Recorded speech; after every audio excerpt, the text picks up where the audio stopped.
our mobile, make sure we are actually online and Okay. get started so I can repost, right? Okay. Yeah. Do you wanna have? Let me just have a quick look. Yep, we are actually here. Let me just quick clicking. You look handsome. Thank you. I look. Yeah, I look okay. Handsome's Yes. never been a problem.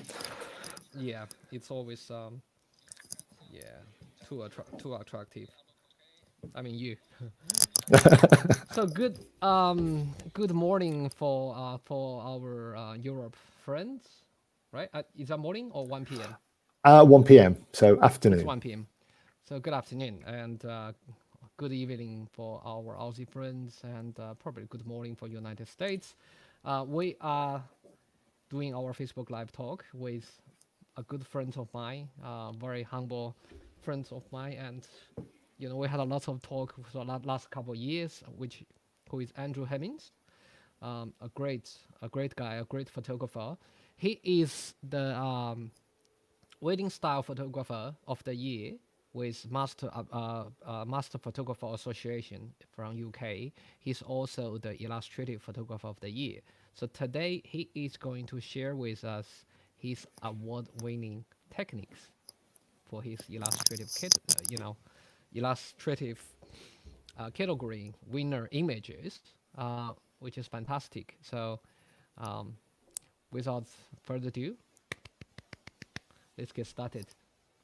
Andrew, Thank you. Thank you very much. That's very kind of you. So, yes, I've won a number of awards with the MPA, the Master Photographers Association here in the UK, and it's mainly been wedding photography. That's my what we would call bread and butter. That's the bulk of the work that we do. So much for my own interest. I like to try other areas of photography, and one of those has been illustrative, and I found that quite rewarding. Always looking for new ideas, new techniques. And what I'm going to show and talk about today was actually something I came across from another photographer called Howell Davis, an American photographer. He's written a number of books and he specializes in a lot of flowers, nature, that type of photography. What intrigued me about this process is that it gives a very illustrative look, although it's studio based. The nice thing is you don't actually need a lot of additional equipment. Now, the technique that he uses is using light box, and that can be an LED light box, or some people may even have those old light boxes that they use for looking at their slides, if you can remember those. I haven't got one of those, but what I have got is a studio flash and a large softbox. So I thought, why can't we use that as the light source? And it also becomes the background as well. So you really need very little space to do this. This is very straightforward. It's not particularly complicated. You can get some very interesting effects, mainly through going with a HDR type effect. We're actually going to build the image up in multiple layers. But as I say, you don't need any special camera equipment. You'll see from the video, it is quite straightforward. There's a little bit more in the post-production. That's probably the part where you're able to style the image more to your own liking. So, a stranger, a stranger. yes, we have a stalker on the line, I see. Yes, Can I, yes. Kevin? Can you deliver the tequila to my table, please? Like now. So probably the best way to give some explanation, if we could have a look a little bit at the slides, and you'll see the really Okay, sure. complicated lighting setup that's involved. Share screen. It's application window. Here we go. Okay, so as I was saying, this is basically what we're talking about. It's a HDR style. It's not your traditional HDR, which sometimes can look a little bit artificial or over processed, and we get this whole effect by using just one light. There's no additional lighting being used for that. If we can look at the next slide, these are some of the photographs I've taken previously, not with this technique. This is just with a plain white background for the two left and right photographs, and a single light and a reflector. Very simple, very clean images, but they don't have the same translucent look. That's the best way I can describe it, that we gain from the other technique. The center image that was taken, that was actually taken in nature. That was actually taken in a garden, and that was another photograph that was award winning. So that was quite nice. If we go on to the next slide, please. This is the equipment that I used. The AD300. What was really good about that was the fact that it's got a built-in LED modeling light. That was the big bonus for this particular light. The softbox is the one obviously that fits directly on using the Godox mount, and the actual lighting stand is a small lighting stand if possible, or a lighting stand that will fold down low, because you'll see from the setup we actually want to be able to look down onto the light box. We're using the light box in quite a different way from how we would usually use it. I'm an Olympus photographer. There's not too many of us about, but there's a few. So as you can see, you don't need anything that's, you know, full frame even. I mean, I'm using micro 4/3. That's why, although it's a 25mm lens, it's the equivalent to a 50mm. So that's a standard lens. So again, I'm not using a macro lens on this. What you will need though is a tripod, because we need to keep everything still, no movement in between the different shots.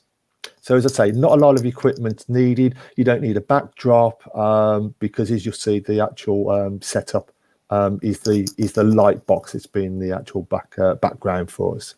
So as I say, on the next slide, you'll see the incredibly complicated lighting setup. Yeah, you don't necessarily, you can take the plant out of the pot, but that was the only graphic I could find. So we're basically just looking straight down onto the light box, and the actual flash is pointing directly up. So we're sandwiching in between the two of them. I don't know, somehow imagine you're doing the Spider-Man. It could be. It could be the Tom Cruise Mission Impossible. You could hang from the ceiling if you wish to do that, but you've got to be able to obviously keep the camera still and don't let the sweat drop down, as happened to Tom in the movie. So we need to keep that nice and still. So as I say, I think I could give it a try, but as I say, it is very simple setup. It's not complicated at all. And on our next slide, this is what we're aiming to do. We're going to take multiple images, and then we're going to combine them together. So to make our life simple, as I keep saying, just keep everything the same in between each capture of the setup, and then we'll combine them in together. So that's our general aim. We want to get those exposures in, and then we can model it. As far as the exposures are concerned, we don't want to go over. We want to go overexposed. We don't want to actually go under. So we're starting with an exposure that's correct, which is like the top left of the group, and that's as far as we want to go with exposure. We don't want to go any darker than that.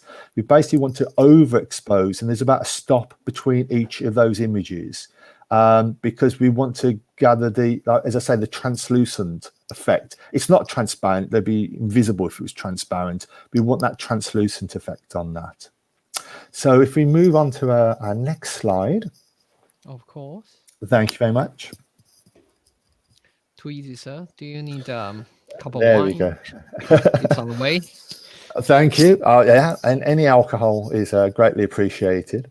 And as I say, these are the sort of effects we can then actually take using that. So compared to the previous images of the flowers, these are much more stylized. We've got a very white background to them, a very high key background. So that's what works very much with that style. And it's a style that really attracted me when I first saw it. and wanted to replicate that. I feel If you like take, the plants from the God's garden, like it's yeah, glowing. yeah, So I nice. mean, It's nice. yeah, it is. I mean, when you look at them, you, in some ways, you would think, well, that looks, is that a very complicated studio setup? How are they being Mm, lit and everything else? But it's not. It's often the problem is trying to get a pure white background for a lot of these still lifes. But mm. because the light's coming from behind, it's not a problem. It's a look that we can get, which is very clean. It's a really nice look to them. So you'll find on our next slide another example where you can mix the actual subjects. Here, I've just gone from a simple. Oh, by the way, don't ask me what any of these flowers are. I have no idea. I know how to photograph them, but I don't know any names. I can't give you the Latin I thought botanical you're going. names. Oh my God, Andrew! I thought that you are going to do a Ophelia talk that No. explain every single flower. What do they mean? Like the poppings or the poppies or the opium flowers. Yeah, but they look Yeah. beautiful. I think the Well, best part is, everybody could do this kind of photo shoots in their own living room, right? It doesn't have to be a studio. precisely. You'll see on the video, which we'll come to in a moment. You don't need you don't need a studio at all. You don't need. All you need is a light. That's all you need is a light that you can backlight with. Obviously, it depends on how big you want the arrangement of flowers to be, as to how big a light source you need. That was one of the things I quite liked about using a softbox, because the softbox is quite a big area.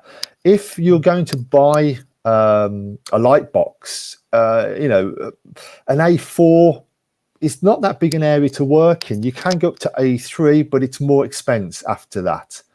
So that's one of the things that I found so attracted to this. It was something you can certainly do. As you see, these literally were photographed in a living room. That's all it is. They appear to be looking as if they're upright, but the flowers are actually lying down. So we're actually looking down on the flowers, but our natural instinct when we look at the flowers is probably to think they're actually in an In upright front of us. position. Yeah, very much. But that's the illusion. So on the previous slide, on the slide we just saw before with the grasses, number 7. Yep, sure. Oh, sorry. I think I probably clicked the wrong key. Yep, here we go. That's it. If we go down to Number number 6? 7. Number 7, please. Number 7. Yep. Yeah, number 7. Again, these all the items here are actually lying down flat. So again, it doesn't have to be just flowers. You can put in grass. There are some grasses in there. There's some other seeds and things like that. So it's only your imagination that limits on what you can do. So these, I'm trying to look for quite a natural looking environment. If we take the next slide, number 8. This is just the heads. You'll see in the video. This is just flower petals. They're not very big, but again, because we have nothing to sense the scale, you can just add the color in there. The effect, as if the light is shining through the petals, which you can see on some of the purple and some of the yellow ones. Again, that's something we can build up in the post-production to give that illusion that that the light is really glowing through them. But it's not. It's an exaggerated effect. Let's put it like that. What you can also do is, which is a technique again, which if people are interested in looking further, there will be some behind the scenes. Yep, I'm going to show those in a few moments. That's a good question.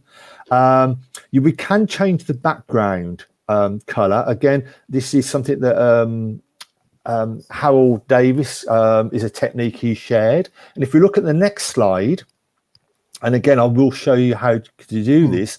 We can actually switch from a white background to a black background. How do you do that? It's a conversion in Photoshop. Okay. It's which I'll show, but it's actually going into LAB.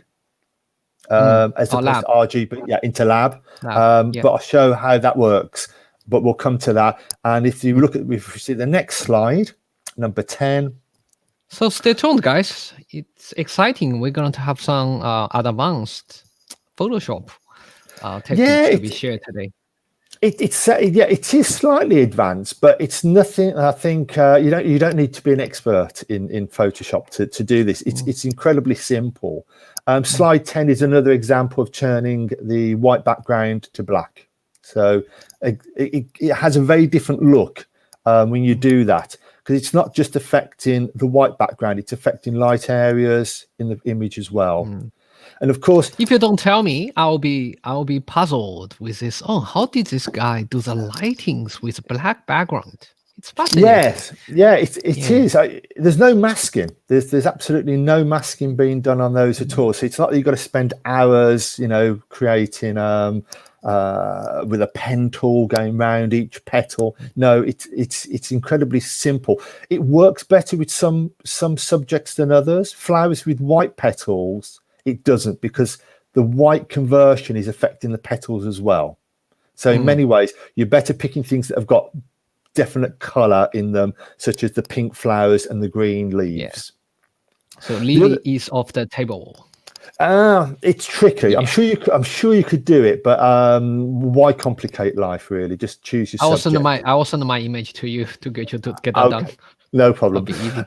Now, the other great thing about photographing things like flowers and such like is that they don't talk back. They don't answer back. They will stay there for as long as you want them to do. You haven't got to go out and find a model. You haven't got to go and find someone to sit there. And you can spend as long as you want. That's one of the beauties of it. You can carry on altering the composition, and they never get tired. They just wait. Eventually they'll wilt, but hopefully you won't be doing it for that long.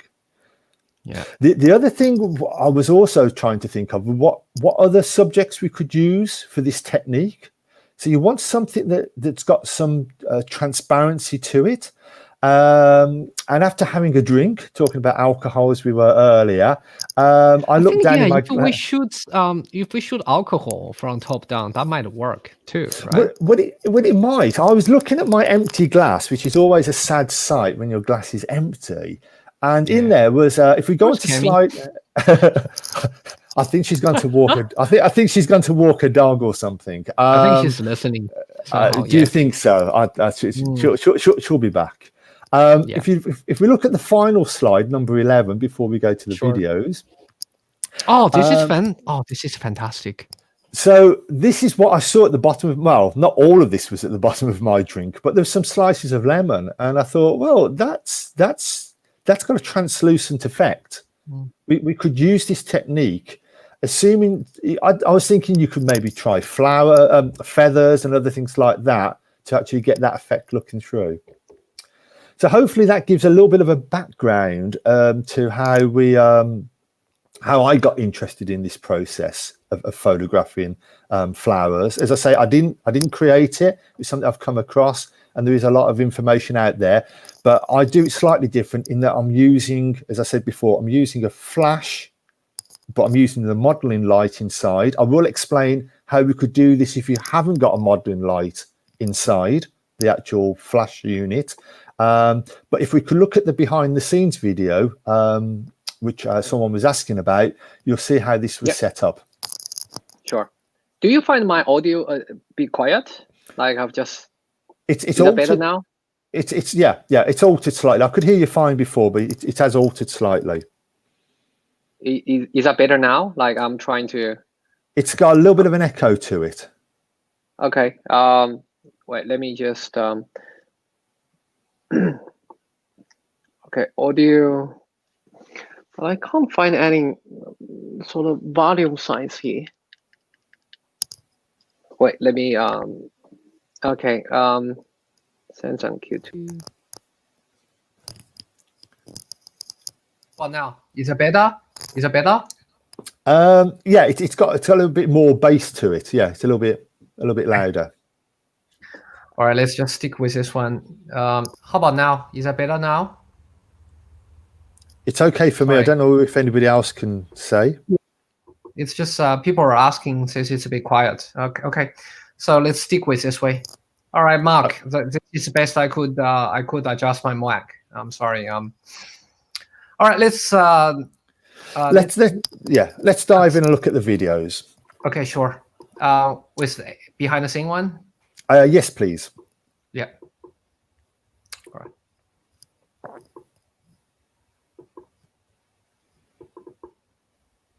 This one? That's the one. Okay, let's do it. Okay, so this is the complete setup. It's the Godox AD300, the AD65, as you can see on the bag. That's the actual light box, and that's just a micro stand that the camera's on. So that's as much as I'm using as far as lighting is concerned. So what I was going to do is assemble the light box. I'm just putting the diffuser panels in, and this is the position we're going to actually use the softbox in. Don't worry about the fabric having to be incredibly tight, even though you've got some creases in there. That doesn't matter. And then I found I found it somewhere. I think it was from an old cupboard, a piece of Perspex, and that's what I laid on top. And then all we did then is I power up, and we have the modeling light on, and you'll see that's it. That's the entire setup. You could use a piece of glass, but obviously be careful using glass if it came out of a large picture frame. As I say, it doesn't have to be a perfect piece of plastic or Perspex. I just wanted something wide enough that would sit on top of the softbox to actually do it. The actual tripod I'm using is actually a monopod with a tripod base. But any tripod, as long as you can tilt the camera over so you can look down, that's it. And that's all we do. That's the entire setup. As I say, there are no backgrounds, there are no additional lights. The beauty of having, as I say, the built-in modeling light is that's my light source. That's all I actually need. If we go on to the next video. Yeah. You want the BTS please. Shooting or the editing? The BTS one, the number 2, please. Yep, sure. Wait, let me just share it. Share screen.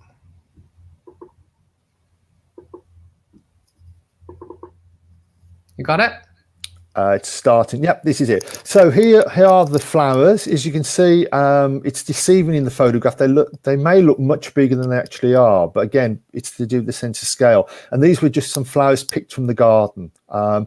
I think flowers that have a large petal and are maybe flat when they're open give a better style as far as what we're looking at.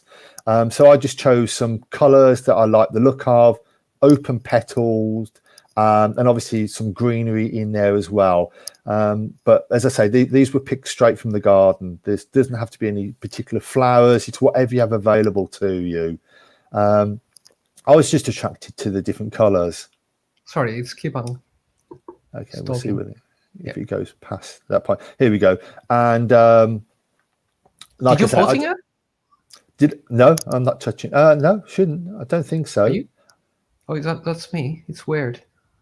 Every time it just starts. Wait. All right. Okay. Sorry, Andrew. No, that's okay. As I say, this was so these were just the flowers that I chose. But it's whatever you have available, or whatever you can, go to a florist and buy some. As I say, choose probably flowers that, not so much flowers, maybe like roses, I think could be a little bit more of an issue because they're more, if it's an open rose, fine. But if it's a closed flower, if it's more of a bud, then it might be a bit more of an issue. This video is not very happy, is it, at the moment? Yeah, it's a kind of, I think there's a buffering issue or something like those. Let me just try to reopen it, see if that works better.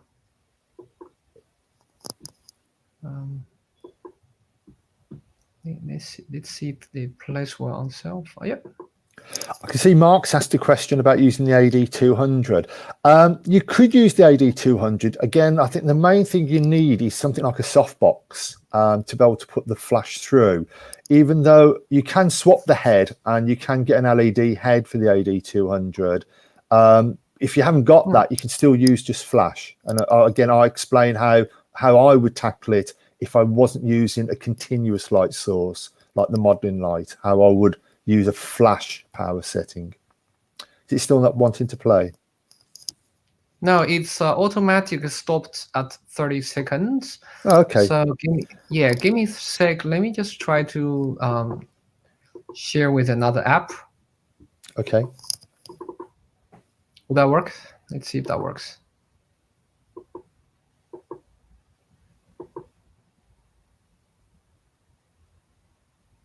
Will we get past the 30 seconds? Yeah, I think Chrome tabs just automatically stopped at 30 seconds. I don't know why. Okay. This one works. Yeah, this looks good. So yeah, as I say, whatever flowers you have. Now this is, I've cut the petals separately. You know, it seems terrible to mutilate the flowers, but how could you? I know, I just don't care. So I just separated them because I just wanted an image which was just going to be a collection of petals. And as I said before, you can rearrange them as many times as you want. At the moment, you can actually see the fabric, the creases in the fabric. That's because the light, the LED isn't turned on at the moment. So we're only seeing with the room light, we're not seeing any backlighting. And here I'm just trying to decide on an arrangement where I want some petals behind others so the light will pass through. So I kept just building that up, and now I've turned the LED on, and that's when we get this translucent effect. And if you notice, the creases that are in the fabric of the light box doesn't affect, and I've basically just built up the actual selection, and that's just looking down onto the actual images. Do you shoot with LED or with flash? With the modeling light on? Yeah. Well, because the AD300 has got the modeling light, I thought let's use the modeling light. And you'll see on the next video, this is, like I say, I'm using the equivalent to a 50mm lens, although it says 25mm. This is on micro 4/3, so it's a crop sensor. So it's the same as a 50mm lens. It doesn't have to be a macro lens. What I'm going to do is bracket the exposure. So I'm on f8, so we have some depth of field because the actual flowers, and then I'm actually using the Wi-Fi connection as a remote control. Oh, I don't care. You see, technology. Yeah, nice. And then that way, I don't have to touch the camera. So there's no chance I'm going to move it in between the exposures. So I'm going to keep the aperture the same, f8. And then I'm going to bracket my pictures by one stop. So the first exposure is the correct exposure, and then basically I don't want to go any darker. I just want to overexpose. So I'm going to overexpose by one stop. So the camera's now captured. When you talk about overexposed, do you actually change your flash power, or your flash power stays the same? You just change the exposure? Well, there's no flash power at all on this. I'm using just the modeling light. Oh, okay. Cool. So I'm not using the flash at all. I'm using only the modeling light. Now, if I didn't have the modeling light, then I would change the flash. So as Mike was asking, the AD200, I would just choose an aperture, f8, and then I would just alter my flash power. So I would possibly start at, I don't know, a 16th power, then go to an 8th power, quarter power, half power to build up those exposures. At the moment, it's purely the modeling light, and I'm just going one stop at a time to actually build up those exposures. As I say, don't move anything, otherwise you're going to have problems in the post-production. As you can see, the exposures are just getting lighter and lighter and lighter, and that's what we're actually building it up. So as I say, I just used the remote control. Again, I've just altered the orientation of the camera, and this is another layout of the picture that you're going to see edited. and as I was explaining, the flowers are lying flat. It looks like the pictures are the flowers are upright. They're not. And the middle flower, I've actually cut the head off so I could actually position the head exactly how I wanted, looking up towards the camera. I know, I chopped the head off. I know, I don't know how I sleep at night. So that's the whole setup. That's how complicated it is.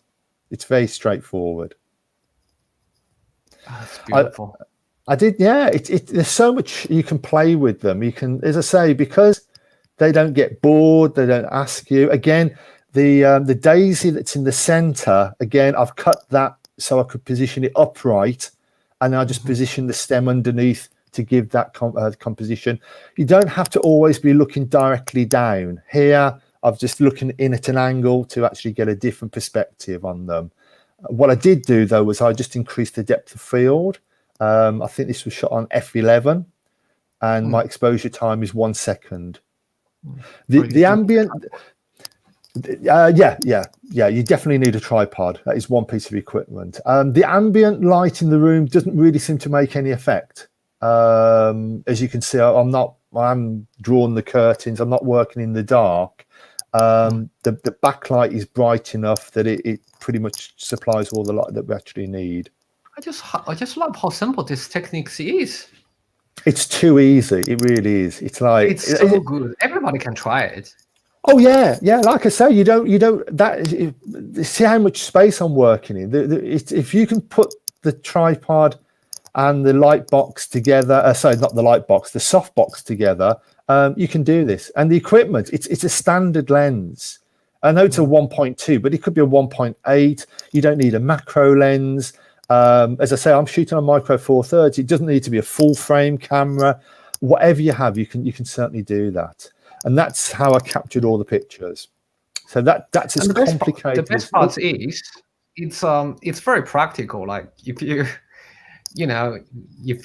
you buy 20 flowers or 30 flowers for your wife for the year, and later on you guys have arguments, you say, "Oh, you never buy me flowers." They say, "Here, from image 1 to slides 54. Here's how much I love you in 2020 during the pandemic." Yeah. But the nice thing is, if you photograph the flowers afterwards, you've got them forever. She can remember that you bought her some flowers. You see, so she'll remember how kind you were, or how kind she's been to her husband for buying her some flowers. Exactly. That's you have a proof of bulletproof evidence. So yes, you can hang them on the wall so everyone can remember how kind you were. So this is our birthday. This is for our Valentine's Day, stuff like those. Oh, that's pretty cool. Yeah, this is it. Yeah, and it gives such a unique look to the flowers rather than just photographing them in a vase. So you can go as crazy as you want with the actual composition and the design. You don't need a lot. The magic, if there is any magic, is in the post-production. That's the part that it probably takes longer to do the post-production than it does to actually take the pictures. The pictures, I probably photographed those flowers within, I don't know, an hour. It was very quick to do that. So let's answer the question before we jump to the post-production, maybe. I believe it is. I'll be honest. I couldn't actually find any power settings for the LED modeling. Maybe Aries can advise on that. I think it was on full power. Can you vary the power on the LED modeling light on the back of LED? Yes, between stop 1 to stop 10. Yeah. Oh, okay. I think it was on full. I'll be honest. I just turned it on. That's how technical I am. Thank you, Andrew. That's very. Thank you for kicking my ass. Yeah. Cool. Let's look at the ACR to HDR, and we can further discussion. There's a question from Simon about the actual shooting part. He asked about if we were if we're using the flash power, then yes, we don't move the aperture, we don't move the shutter speed. Those stay exactly the same. We don't change that. We're just changing the brightness by decreasing or increasing the flash power.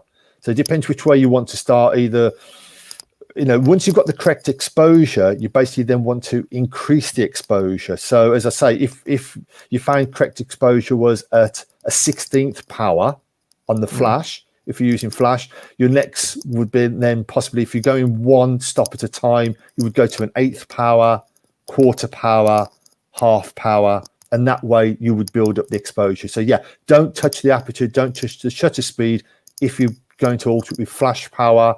If you're using a modeling lamp as the light source, don't touch the shutter speed, just don't touch the aperture, keep that the same, because you don't want to change your depth of field.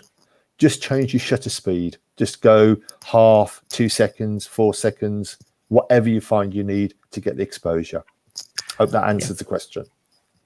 Okay, thank you, Andrew. Let's jump into the post-production maybe. Yes, please. Cool. So it's the ACR. Yeah, very good. Application. This one?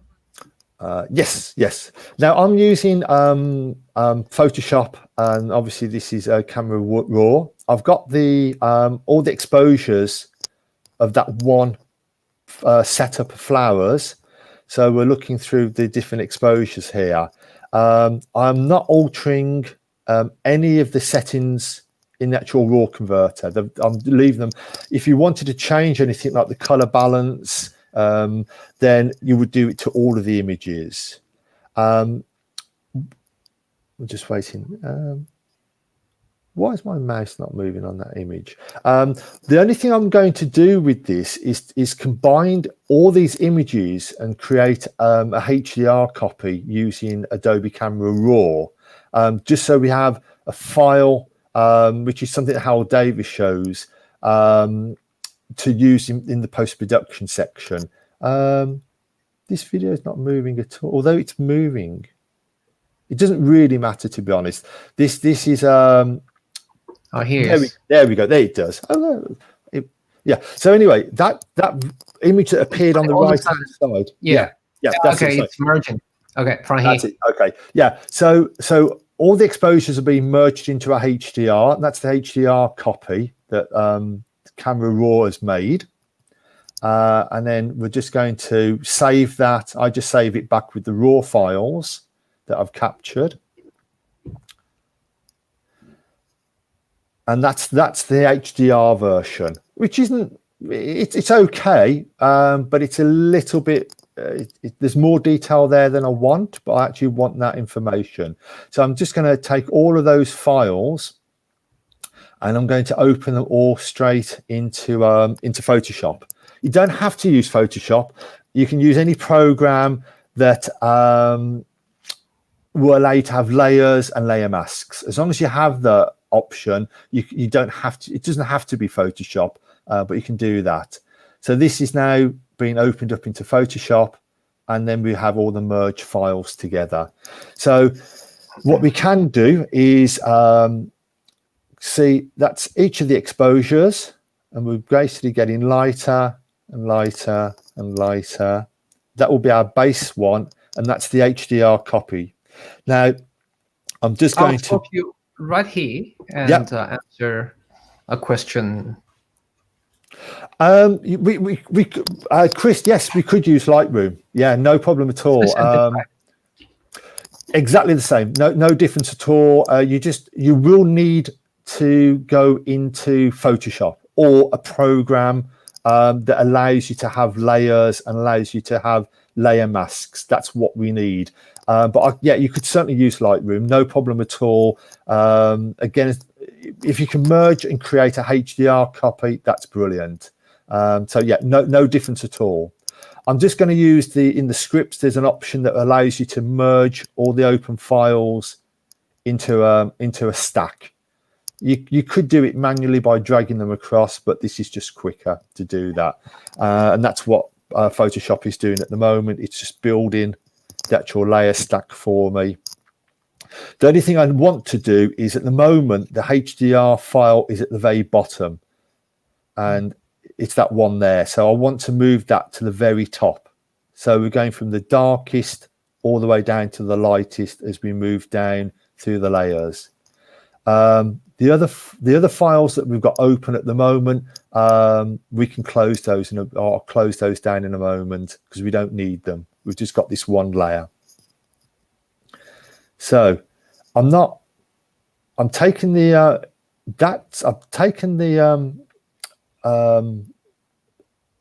light level completely, the opacity, that's the word I was desperately looking for, down, just to show you. And all I'm doing now is I'm just shutting each of those raw files down. We don't need them. We can just close them and get rid of them. So once we've got those out the way, which will be gone in a moment. As I say, that we are really quite light on these really bright images. They are very there's barely much detail in there, and that's what we want. Okay, so we don't need that one neither. Okay, so that's all of our files sitting one on top of the other, and I'm just turning the visibility off so we get down to our very bottom layer. Okay, so that's the lightest part that we have. So if we go into now what is the onto the masking, we've jumped forward quite a long way on there. Oh, sorry. That's okay. Yep. From here? Okay. Yeah, that's fine. That's great. So what I'm doing is I'm going to, you don't need a layer on the very bottom file. I've brought in a layer. If you hold down Alt when you press the layer key, it will bring that layer, that mask in as black. So I've put a layer mask in black. So at the moment we can't see any difference. I'm choosing a brush with a soft edge, so there's no hardness to that. And I'm going to lower the opacity of that brush down to 10%, although I will increase it up a little bit to 20 just to speed the process up. And what I'm doing now is I'm going to paint with white. So my foreground color is white. And as I start painting, I will now start to build up the actual detail. It does take time, and it's personal preference, how much detail you bring through. So I'm just going to go over. I found initially that 10% was a little bit, it was just taking too long. So I will increase the actual opacity up to 20, just so we get some detail coming through a bit quicker. I don't know if you can tell, it's a little bit tricky on the video to see, but we are starting to see detail from the layer above. Really. Yeah. So it's just a case of going over the image and keep working that image and picking out the areas we want. Because we're working at 10% opacity, we can keep going back over an area. So assuming we click off and come back again, if we paint over again, it'll be like 20%, 30%, and we can keep building that up as we go along. The most detail that we bring through are on these lower images. So the first layers are what we're wanting to pull back a lot of the information on. So it's not probably the most exciting thing to watch, someone painting with a brush, but it's quite a nice thing to do. It's quite pleasurable. I don't know. I'm probably showing my age now. When I was a child, you could buy a colouring book, and it would be just prints. I'm turning the layer on there just so I could see where the detail is, because it's so light in some of these areas that it's very difficult to see. But yeah, you used to be able to buy some colouring books. That was like, it was a book that just had an outline of dog, cat, flowers, and you just have some water and a paintbrush, and when you painted over them, the colour would appear out of the page. And this reminds me of that. I don't know, I'm showing my age now. This is old technology, but as I say, it's almost like painting. You're going in there and choosing what areas you want to bring detail back into and working back round again. You don't want to paint everything back in. You only want to pick out the areas that you want to bring that detail. And if you want to get that translucent effect, then sometimes you'll want to create the illusion by painting more detail back in an area as if it's appearing from underneath. So as you can see, I don't know if you can actually see in that layer mask on that second file up with the white area, I'm basically just painting in more and more. So if I turn it off and on, you can see how it's starting to pull through the detail. It's not going to be a lot initially because there isn't that much detail in those earlier ones. Again, Alt on the layer mask, it comes in as black. And then I've chosen again white, and my density is 20%. So again, now there's going to be more detail because that next file actually has more density to it. So there's more information actually in there. And then we're just building it back up as we work through that. Yeah, it just takes time to slowly build up. But that's the fun bit, right? Because everybody has different version, and in a sense, they can paint their own flowers, right? Yeah, exactly. You can choose whether you want to keep everything very watercolor-like, very pastel, very light, or you may want to put in more detail. You'll find that as you move up, you actually want to use less of the layers above. What I'm not touching very much is the background. That's how we get this very pure white background, because it is just so overexposed. It's as white can be, really. And as I say, it's sometimes you have to turn on. I find I have to turn a layer on above just to remind myself of where some of the detail is, because it just becomes, as I'm doing now, it's like, oh, okay, I can see there's a leaf there. I just couldn't see the actual detail I wanted. So it's a case of coming backwards and forwards and picking out the areas. You could think of it as like as a mindfulness exercise. If you just want to spend as long as you want, an hour or so, just basically just painting in the areas and picking out the areas. It doesn't take an hour, but you can take as long as you want. Obviously, occasionally you may want to save the file just so you don't lose what you've actually done. And the good thing is you can come back. If you've gone over an area which you think, oh, I think I want to change that, just change the brush to black, and then you can just go back in and remove the area that you want. So again, I just keep flicking on occasionally, just so I can pick out where some of these details are, and actually just keep building through. So I'm moving to the next layer again, put the layer mask in black, turn the layer on. You won't see any difference until you start painting. And then we're actually going to start pulling in some more detail and picking it out. How do you decide where to paint? Well, I think a little bit like probably when you remember that detail and exposure difference is what draws our eye. I'm trying to guide people's eye as to the areas I'm most interested in. So probably it's the flower head. That is probably I want to put the most detail in. The leaves, probably not so much. So it's a case of just. I notice you don't paint so much on the leaves. No, I mean it's just building that up. I mean, you'll find because on the those very bright exposures, there isn't that much leaf detail there anyway. You'll find that if you look at the exposure, it's pretty much they are so thin. That much light has passed through them. There's not a lot of detail there to bring back on those early ones.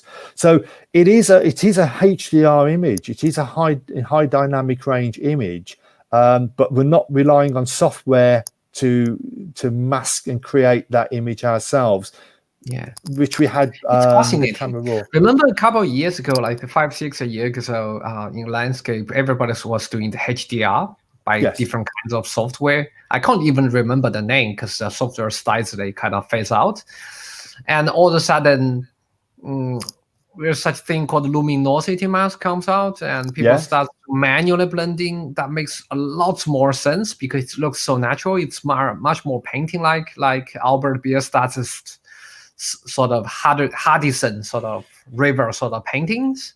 Yes. I think this kind of reminds me of that. It's almost like you paint your own flowers, right? It's a mix of between photography and painting rather than, software, very HDR-ish look. It's much more organic. I quite enjoy it.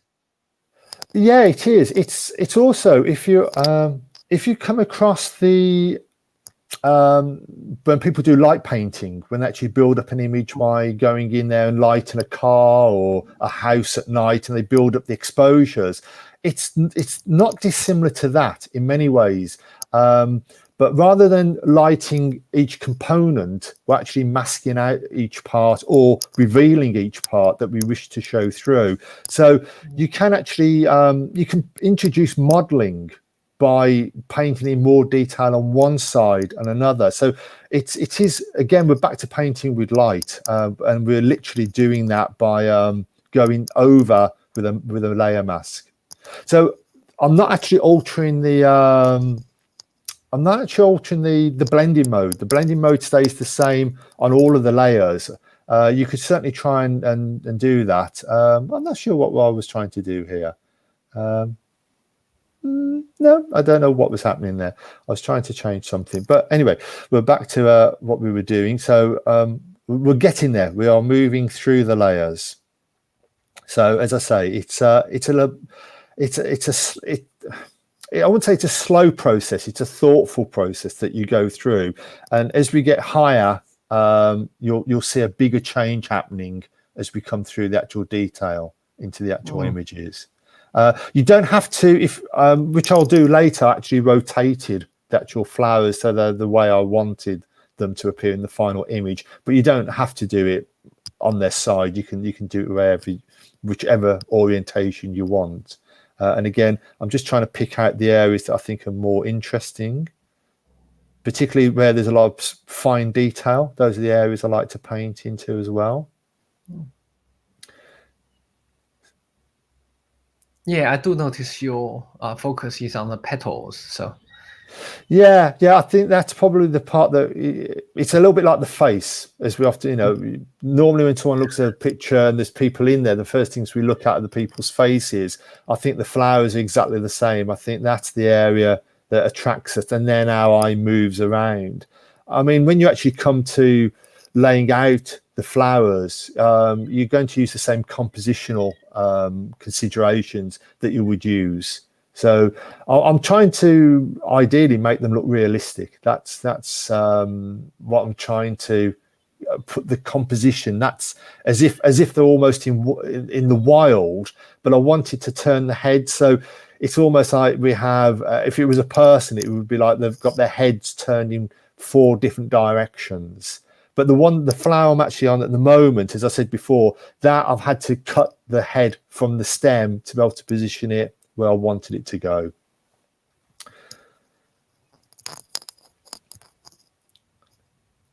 So it's again, we just keep working over the image and picking out those spots that we want. This is the part that takes probably, it is the longest part, but one of the parts that you can have the most fun with. Yeah, I think it's when people put their hands in the Photoshop on this, themselves, they will find, oh, okay, this is fun. I can do that. Yeah. Well, it's not complicated. I think sometimes you see various Photoshop techniques. And do you use mouse or paintpad?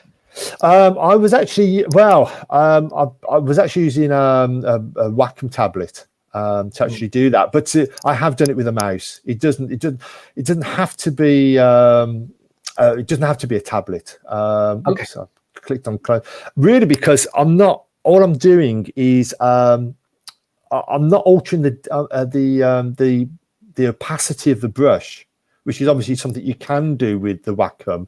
The opacity I'm not altering. That's at 20%, and I'm just repeating. If I want more detail, I'm just going back over the same area again. But I was using a Wacom tablet. The only problem I find with my Wacom tablet is sometimes it gives me cramp. My hand gets very stiff with it. So sometimes I use a mouse depending on what effect I'm actually after. So again, I'm just occasionally flicking on the layer so I can see where the detail is. As I say, we're actually picking out where I want the light to appear to be coming from more. So I'm actually adding in more detail. So we're getting there. We're building it up. As I say, it's not a fast process. And it's a process where, yes, you choose where you want more detail, where you want less detail. And that's what we're actually picking up on this. I appreciate the process because it's real time, right? So people get to see ideally how long they're going to spend on, slowly build it up, right? In a sense. Yes, I mean, you can. I mean, I've got some other examples which we can look at where you won't have to. I wanted just to show one process where it very much shows the whole thing. Otherwise, sometimes I've seen people have shown things, and you think, well, I wish what exactly have you done? You've given me an idea, but I'd like to see exactly the detail. So here, I really am picking out the parts that I really want the most detail to be in. So again, just going back over. As I say, as you move up the layers, you'll find that you're using less and less. And if you find an area that you think, well, I've gone over that too much, on that one, I just undid what I did and decided to go back in with a larger brush, just so it wasn't such a hard transition between the actual painting. And that's what we actually are just doing. The very top layer, which is the HDR one, that's really just going to be the very fine detail. Yes, as Mark said, it's the perfect thing if you're in lockdown. You can spend it. Yeah, it is. I'm sorry you're in lockdown, Mark. It's safe, mate. Well, as I say, the nice thing is you can do this. You haven't got to have any contact with anyone else. You just, as long as you've got some flowers and something to light them up with, you can. It's like I said, it's a bit like mindfulness. It's a bit like everyone does these colouring in books. Here, I'm painting back over some areas where I want to give the effect that the darkness of the stalk is showing through the back of the leaf. So again, we can add more modeling by going back over areas. What amazes me is that all the light for this image is coming from behind. There's no lighting apart from the little bit of room light that I would have picked up from what's been reflected. There is no other light. This is just one single light that does this for us. We're not having to use multiple lights. It's very straightforward in that sense.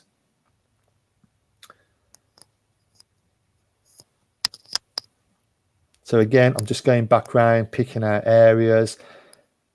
If you want to go faster, you can increase the opacity of the brush. So I would paint in with more white, but we don't want to do that. Always make sure you're on the layer mask. Don't paint onto the actual picture itself. That's an easy thing to do if you click on the flower. So we're just now really just picking out the very final parts. We don't really want, if we're painting too much on this top layer, we'll just end up with the original picture and we'll lose that translucent effect. And again, I'm just trying to pick out the real edge detail here around the actual buds. As I say, I don't know anything about flowers. I can't give you any names. And all the technical terms like leaf and head, that's about it. So again, I'm painting here to give the illusion that the stalk is showing through the leaf. It's probably not showing, I'm exaggerating the effect by painting over. You'll see that more on the pictures where it was just a collection of petals. That has more of that effect. And we're just adding in the final little touches here. And then the last layer at the very top is the HDR one that Lightroom created for us. And that's got some very contrasty detail. That's probably the best way of describing that.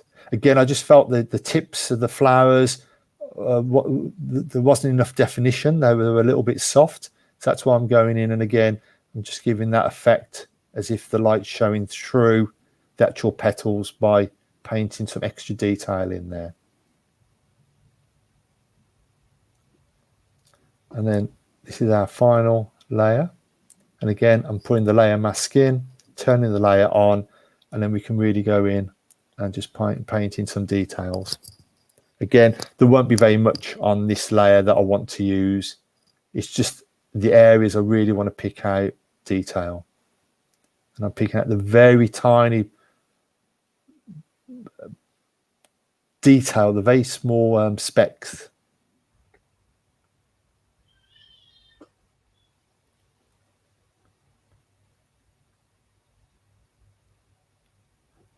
And that is pretty much all of the actual layer painting initially on this.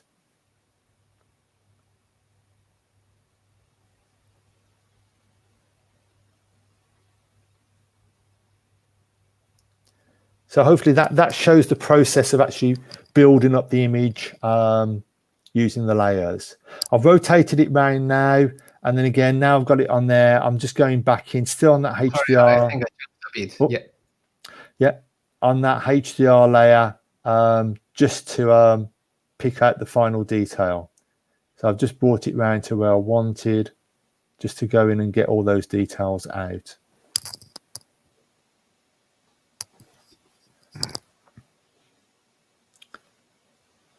As I say, it's something you don't really want to rush. You just want to go through, pick out the areas you need. And again, I'm concentrating on those areas probably got the most detail in them, and where I want the viewer's eye to go to.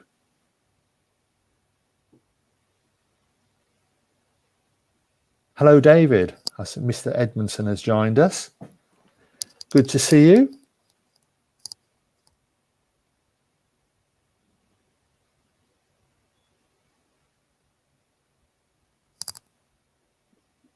And again, I'm going over some of these areas where I just want a little bit more detail.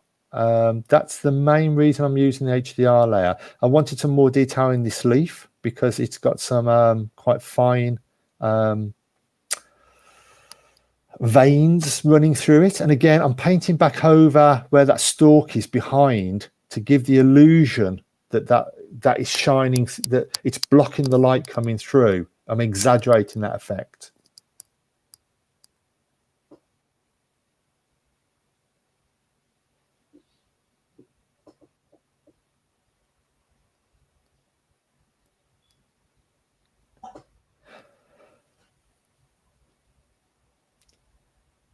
Do you want to flip this forward just a little bit for me, Aries? I don't know whether this is how exciting this is for people, watching me continuously paint on a flower. It's fun. It's fun. I'll be honest. It's something you can easily lose yourself in. You can just. I guess just keep show people some ideas of how to do it. Yes. Like I say, I think sometimes watching someone else do Photoshop can be a little bit like, yeah, okay, we've got the idea now. Or fast forward stuff. Fast forward. Yeah. Oh, this is if this actually shows. Just skip back just a tiny bit. Yeah. What I've done, what I've just decided here was to turn off just so you could see how much detail is on each layer. So we look at the very top. That's all there is on the HDR layer, and then basically, as we turn them on, you'll see the detail that was going through. So that's how little that each layer is contributing to the final image. And again, it's one of these things you can keep going back and fiddling with, and keep adding a little bit more detail. Again, it's where do you want people to look? Where do you want to direct their eyes to? And again, I just keep wanting to exaggerate that transparent look by going back over the stalks again. And I think that's pretty much the whole of that part done. So next. So the next is what I've done is I'm going to just show that's how much detail we're actually showing through on the image. And as I say, this is a micro 430 camera. This isn't full frame. So there's a lot of detail that we're actually picking up and showing on this. So it's some images, when you see them up close, they don't hold the actual information there. What I'm going to do is I'm going to flatten the layers. I would normally obviously save all those layers. And I'm actually going to use Nick, the Nick collection. And I'm going to use the color effect Pro.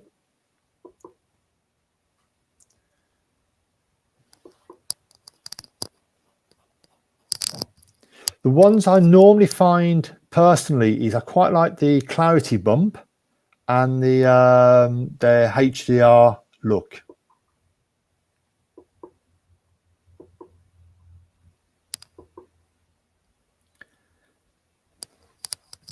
And basically, it's personal preference, whichever you think looks best. That's the clarity bump, which again just puts a little bit more of a snap back into it. And that's the HDR, which is a little bit more, hasn't got so much detail that I thought. It was a little bit flatter. There's a little bit more density, I thought, in the clarity bump. So that was the one I chose to use. But I don't want all of that detail. I'm only wanting to introduce part of it. It does take Nick a little bit of a time just to open up the actual final thing. So you might want to just flip forward just a tiny little bit for me, if you could. Yeah, sure. There we go. I think that's it. That's it in the clarity bump. Thank you. So that's the difference it's making. It's just giving that a little bit more detail. I don't know how well it shows up on the video, but it just gives you that little bit more clarity in it. It's quite a nice effect. If it's too much, obviously you can always lower the opacity of the layer, or you can actually play with the actual blending modes. So on this, I'm trying soft light, and I'm putting the opacity back up. So again, it's just giving me a little bit more depth to the actual final image of the actual flower. Thank you. So I didn't mean to open that. And then, as I say, you can just play with the actual blending modes, and that's back on normal. And that's the difference that's actually making onto that image. We could probably fast forward just a tiny bit, I think, on this, if we can. Oh yeah. When I looked at the final image, I thought that some of the leaves looked a little bit, that one was a little bit broken. So all I did was I just copied it and pasted it back in, and then just moved it across so I could actually repair the little bit of damage that was on there. So we can do things like that. So it's, again, nothing particularly complicated. The nice thing is, again, you can just mask out. So it looks as it should be. Now the leaf below that leaf, when I looked at it, I thought that leaf looked, well, you'll see in a moment when we actually zoom out. I'm just going to retouch this back in. All I need to do is just make it look as realistic as possible and bring some leaf onto the other side.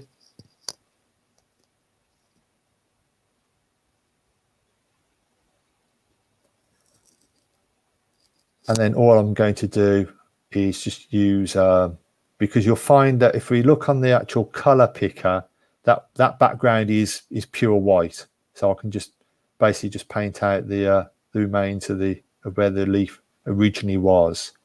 Again, when I was talking about looking at the composition, when I looked at the whole picture, which I didn't really notice when I was actually photographing it, was this leaf here. I just thought that looks like a monster leaf. That looks so big compared to the others. It looks out of proportion. It's too big.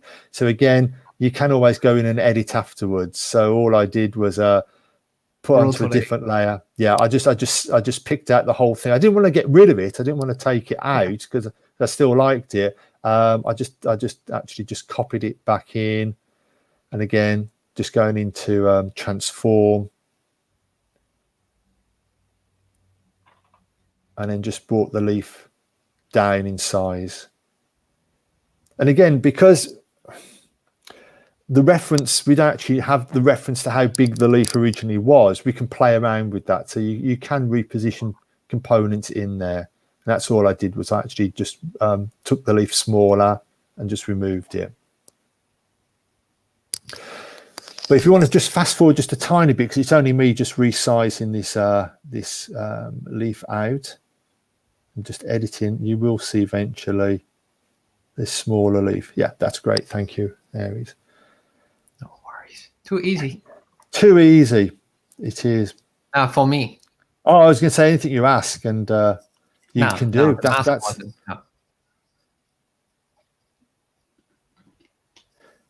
I mean, you could you could build up a composition of multiple flowers by just incorporating them in, because if you're photographing them on the same background, you can certainly do that.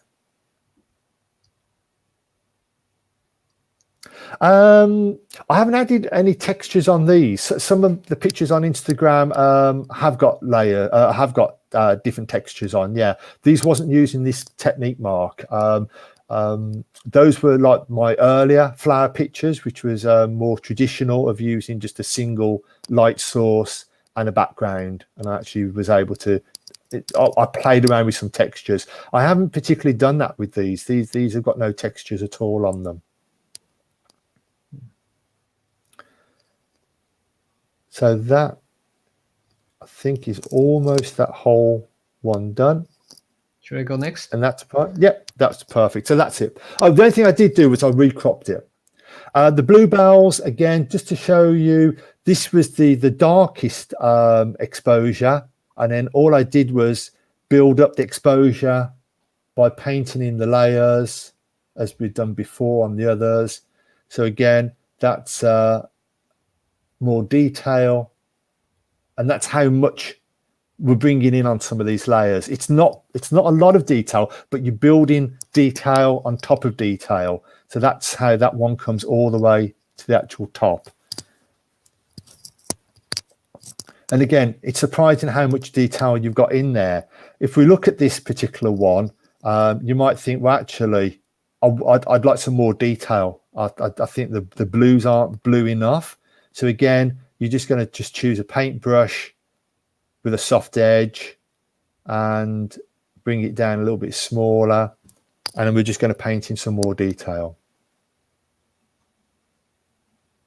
We could probably skip forward a little bit, because I think we'll probably, now I've seen it, yeah, we'll find that we've covered that. So all I was going to do is paint in a little bit more of the blue.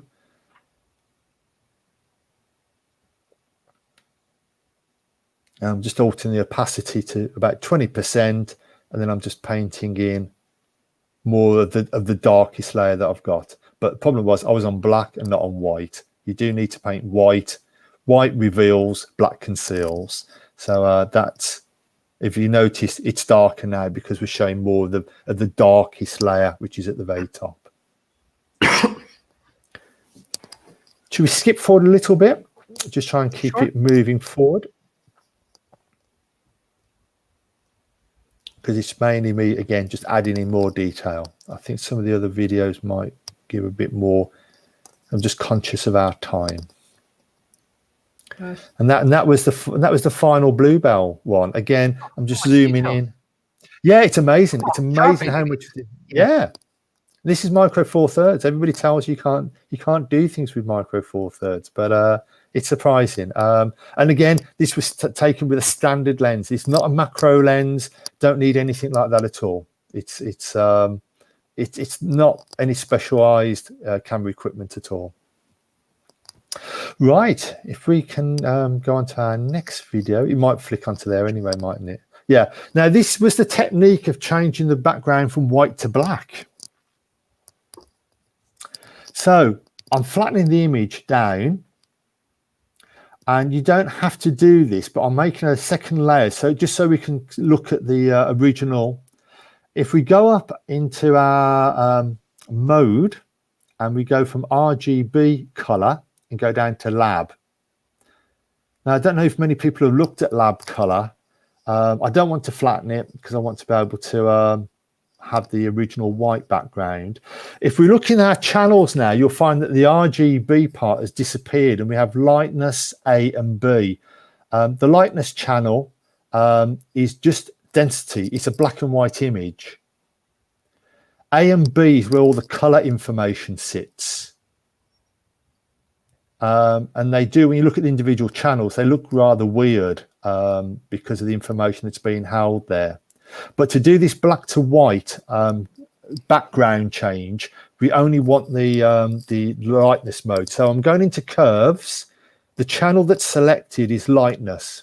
And then all I'm going to do is reverse the actual curve. Hmm. And now we have. And that's it. That's it. It's as complicated as that. Oh It's you can, if you wish, you can play around with the A and B channels that have got color information in them. The only thing you'll find is that if you just go back into curves and you click channel, you can't see A or B. It's like, oh dear, where has it gone? So what you do need to do is come out of that, go back into the channels, and then just click on off the lightness channel, and then I'm going on to channel A. So that's the selected channel. And again, if we play with the curves, we can get a different hue. Yeah. And that's the difference it makes.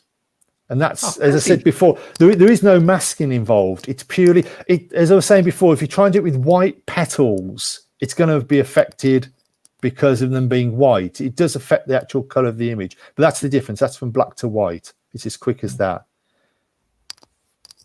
So it's not it's not a complicated process at all. I thought people might be interested in seeing this. They saw this being photographed. And this is, again, very quickly just flicking through the layers. That's how light we started.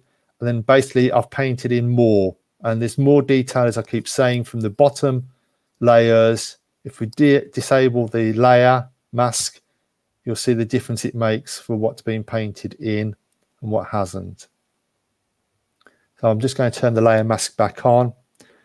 And as we turn them on, you'll see the areas that I've painted in starting to appear. And again, if you turn the mask off, that's how much detail is on that layer. When I enable it, that's what I'm hiding and what I'm showing on those layers.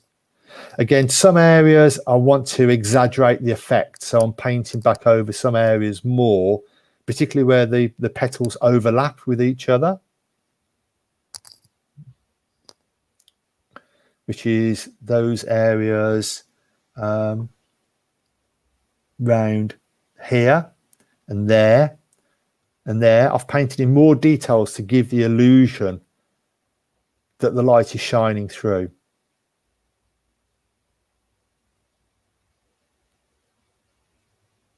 And again, this is really quite a small area. If you remember when I was laying them out, it looks like you have no idea of how big those petals are.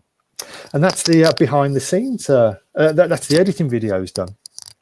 Oh, so that's as complicated as the process goes. Let's just let me just quickly reshare the lecture slides so people we have a quick summarization. People can see what's the final results. Yes. So as I said before, you don't have to necessarily just have flowers. Anything that's got potential translucent effect to them, you can do it. It's exactly the same there. I've painted only the parts of the lemons and the limes that I wanted to show through. So cool. Yeah, it is. It is. Again, this is the conversion we saw from black to white. It probably shows a little bit better than on the video. If you wanted, you could always, if you've got the two layers like we had, where we had one with the black background and the one with the white background, we could again use a mask, and we could always paint in some of the detail from the white background onto the black one. So if we wanted to bring some of that detail through, that's always an option to do that. But if you notice the dark areas on the bluebells, if you look at the top bluebell, is actually whiter because again it's been reversed. So it does reverse the light and darkness in the whole thing. It does give a slightly different look, but very simple process to switch from white to black. And again, you can go purely graphic if you want. It can be a very graphic type look. And just pick out different details. It doesn't have to be just flowers. It can be grass, can be seeds. It just builds up the actual detail in there. It just takes just a little bit of time to paint in the details. And I think if someone saw that, you would be thinking, well, how was that lit? How did you light that subject? Where is it coming from? If you look at the flower on the right-hand side, what I quite like is where the two leaves overlap. It definitely gives a bit more depth to it. Thank you, Mark. It's definitely worth a technique trying. It's very interesting. If you want to know more, as I say, I won't take any glory away. Hal Davis is the person who very much done a lot of work on this technique. He's definitely worth checking out his work as well. As I was saying, the difference for him is that he uses a light box, an LED light box, as opposed to I decided to use a soft box and a flash to do that. But you've just got to light them from behind. That's all you actually need. And most photographers, if you've got a soft box, you just need a piece of glass, piece of plastic you can lay on top. You've got a light box. You can do the same thing. All right. If there's no further question, I would like to thank you, Andrew, for your time. You're welcome. Have a safe trip back to UK. Yes. Enjoy the rest of the afternoon. Should you guys have any further question, you can find his Instagram handles. What's your you can go over his Facebook. Yeah, I'm on Facebook as Andrew Hemming. My Instagram is Andrew H16, if I remember it correctly, on Instagram. I have got the website. The website's pretty new, so there's not an awful lot on there at the moment. The website is andrewhemming.co.uk. That's only my personal stuff on there. My wedding photography is on the wedding site, which is what I have with my business partner. Okay. Thank you so much, Andrew, for your time. And thank you for inviting me on. I hope people found it interesting. No, I enjoy it. Mark enjoy it. I'm sure people would love it. And thank you for your time. I will see you guys until next week. Excellent. See you, Andrew. Bye then. Bye.